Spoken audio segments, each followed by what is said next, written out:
warahmatullahi wabarakatuh. Halo semuanya, perkenalkan kami dari kelompok 4 yang beranggotakan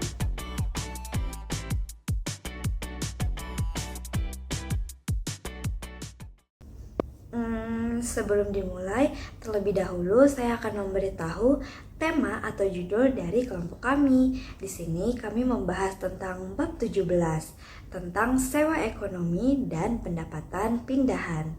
Selamat menonton semuanya. Apa sih yang dimaksud dengan sewa ekonomi? Jadi definisi sewa ekonomi dibedakan menjadi dua. Yang pertama yaitu definisi umum.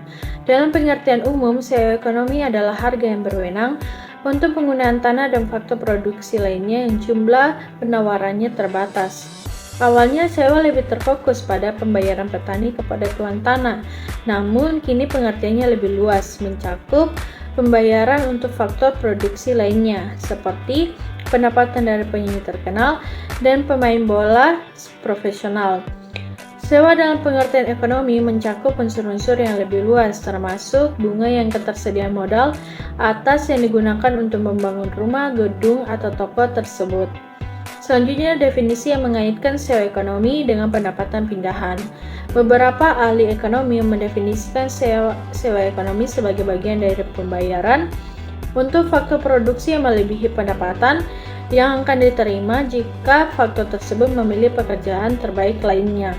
Dalam pandangan ini, faktor produksi memiliki berbagai kegunaan, sehingga pendapatan dapat dibedakan menjadi dua bagian. Yang pertama yaitu pendapatan pindahan atau transfer earnings yang mencegah penggunaan faktor produksi dalam kegiatan ekonomi lain. Yang kedua yaitu sewa ekonomi yang merupakan selisih antara total pendapatan dan pendapatan pindahan. Tanah bukan hanya sekedar sebidang lahan kosong, melainkan sumber daya alam yang sangat berharga dan terbatas. Dalam mikroekonomi, tanah dianggap sebagai salah satu faktor produksi utama yang tidak bisa diperbanyak jumlahnya. Karena kelangkaan ini, tanah memiliki nilai ekonomi tersendiri yang mencerminkan lewat konsep sewa ekonomi. Sewa ekonomi ini adalah imbalan atas penggunaan tanah selama periode tertentu tanpa mengurangi keberadaan fisiknya. Jadi, ketika seseorang menyewa tanah untuk bertani atau membangun usaha, mereka akan membayar berdasarkan manfaat ekonomis dari penggunaan lahan tersebut. Konsep ini penting karena membantu kita memahami bagaimana harga sewa ditentukan oleh interaksi antara pemilik tanah dan penyewa di pasar. Lokasi menjadi salah satu faktor penentu utama besarnya sewa ekonomi sebuah bidang tanah. Tanah di daerah yang strategis seperti pusat kota atau dekat dengan akses transportasi biasanya memiliki harga sewa jauh lebih tinggi dibandingkan dengan daerah pinggiran atau pedesaan.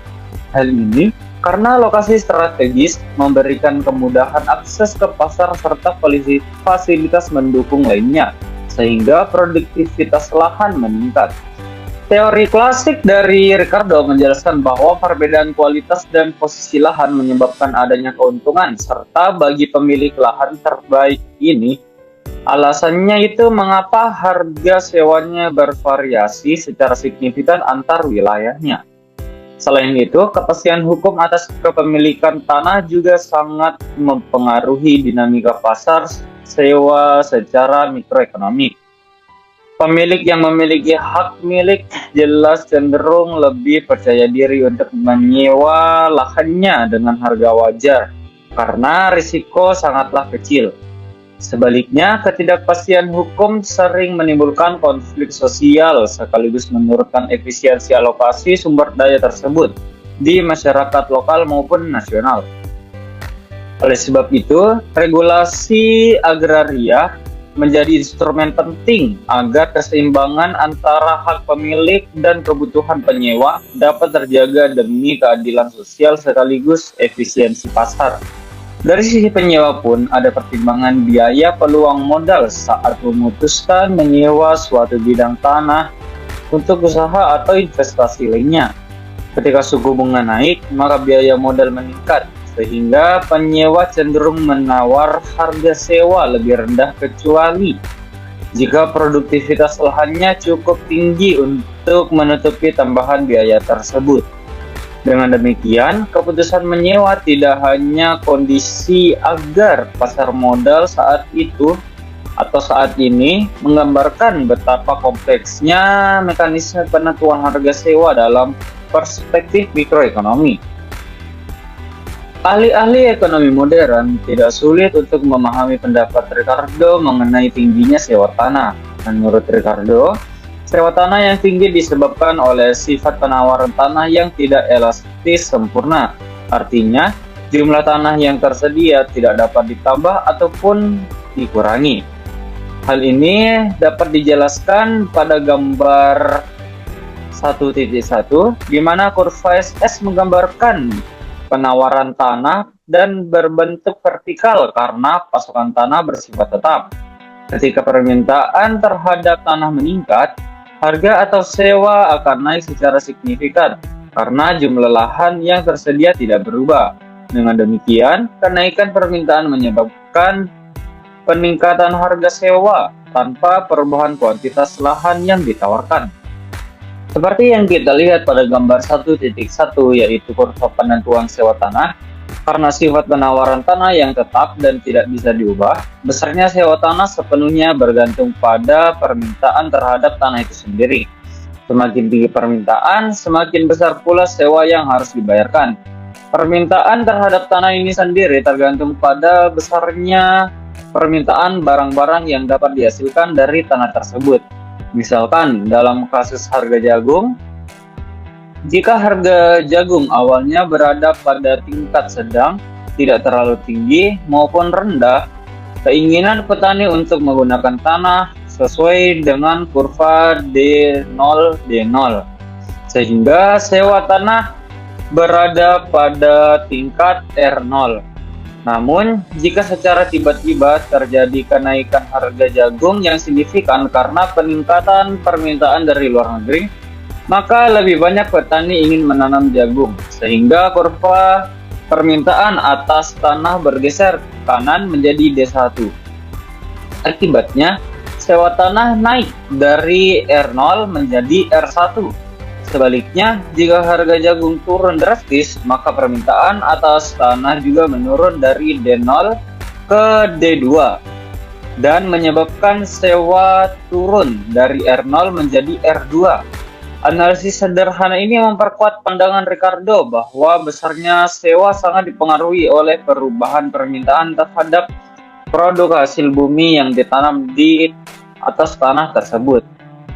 Sekian, terima kasih. Nah, materi selanjutnya yaitu sewa tanah adalah satu surplus. Jadi poin yang akan saya bahas yaitu definisi dan karakteristik.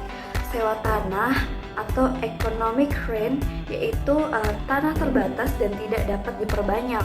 Artinya ketika seseorang menyewakan tanahnya, dia menerima pembayaran lebih dari sekedar biaya untuk mempertahankan kepemilikan tersebut.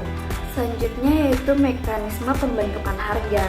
Ini merupakan penawaran tanah yang bersifat inelastis dalam jangka pendek, permintaan yang meningkat akibat urbanisasi, dan pertumbuhan penduduk yang menyebabkan harga sewa tanah ikut naik. Kemudian surplus terjadi sebagai selisih antara nilai guna marginal penyewa dengan harga minimum yang diterima pemilik. Peran dalam efisiensi mikro. Pendapatan pasif mendorong pemilik untuk memanfaatkan aset secara optimal tanpa terlibat langsung dalam proses produksi harian. Penyewa seperti petani, perusaha properti memperoleh akses ke lahan produktif tanpa perlu membeli penuh, sehingga modal dapat dialokasikan ke kegiatan usaha lainnya. Nah, selanjutnya yaitu dampak sosial dan ekonomi. Kenaikan harga sewa sering memberatkan petani kecil dan penghuni kawasan pinggiran yang berpotensi memperlebar kesenjangan sosial serta menimbulkan kenaikan pada keberlanjutan penggunaan sumber daya agraria. Nah, yang terakhir yaitu rekomendasi kebijakan, yaitu aturan mekanisme pasar sewa agar distribusi manfaat atas penggunaan lahan lebih merata dan lindungi akses lahan bagi kelompok yang rentan sekaligus menjaga fungsi ekologis tanah. Sekian dari saya berikan ke pemateri selanjutnya. Baiklah, selanjutnya saya akan menjelaskan mengenai materi sewa ekonomi dan pendapatan pindahan. Jadi, dalam ekonomi makro, sewa ekonomi itu didefinisikan sebagai kelebihan pendapatan yang diterima oleh suatu faktor produksi dibandingkan dengan jumlah minimum yang dibutuhkan agar tetap digunakan dalam aktivitas ekonomi tertentu. Jadi, sewa ini bisa muncul karena kelangkaan, posisi strategis, atau keunggulan tertentu yang dimiliki oleh faktor tersebut. Jadi, ketika pelaku usaha tetap mendapatkan pendapatan tinggi di lokasi baru setelah relokasi, maka kelebihan pendapatan tersebut dapat kita kategorikan sebagai sewa ekonomi. Nah, contohnya, ketika seorang pemain sepak bola profesional menerima bayaran sebesar 500 juta per bulan, padahal untuk mempertahankan ia di Liga Nasional hanya dibutuhkan 100 juta saja, maka kelebihannya yaitu 400 juta dianggap sebagai sewa ekonomi. Namun sebaliknya, pendapatan pindahan adalah jumlah minimum yang harus dibayarkan agar suatu faktor produksi tidak berpindah ke alternatif lain. Jika pendapatan hanya cukup untuk menutup biaya pokok dan membuat pelaku usaha tetap bertahan, maka tidak ada sewa ekonomi yang diperoleh.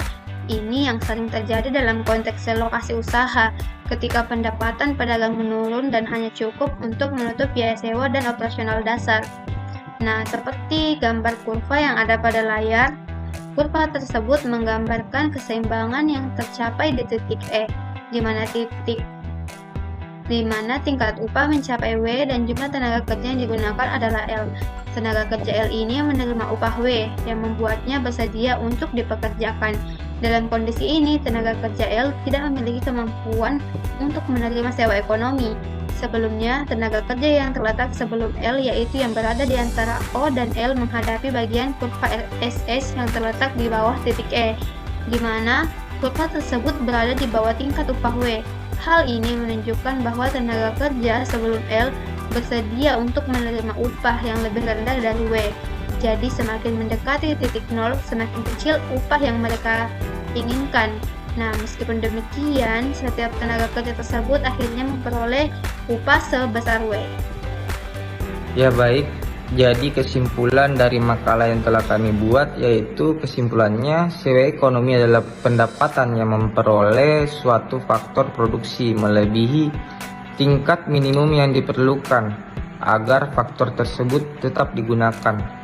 Sementara pendapatan pindahan adalah pendapatan minimum yang harus diterima agar faktor tidak beralih ke penggunaan lain, seperti tanah sebagai faktor produksi yang jumlahnya tetap memiliki nilai ekonomi yang ditentukan oleh interaksi permintaan dan penawaran di pasar. Meningkatnya permintaan terhadap produk yang dihasilkan dari tanah meningkatkan sewa tanah, yang merupakan surplus bagi pemilik tanah serta mencerminkan efisiensi alokasi sumber daya alam atau sumber daya dalam perekonomian. Selain itu, sewa tanah sebagai surplus yang memberikan pendapatan pasif bagi pemilik lahan dan memungkinkan penyewa mengakses sumber daya produktif yang harus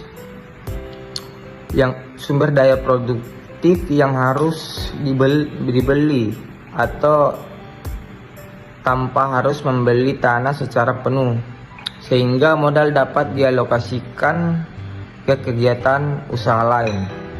Namun, fenomena ini juga menimbulkan tantangan sosial jika mekanisme pasar tidak berjalan adil dan transparan. Oleh karena itu,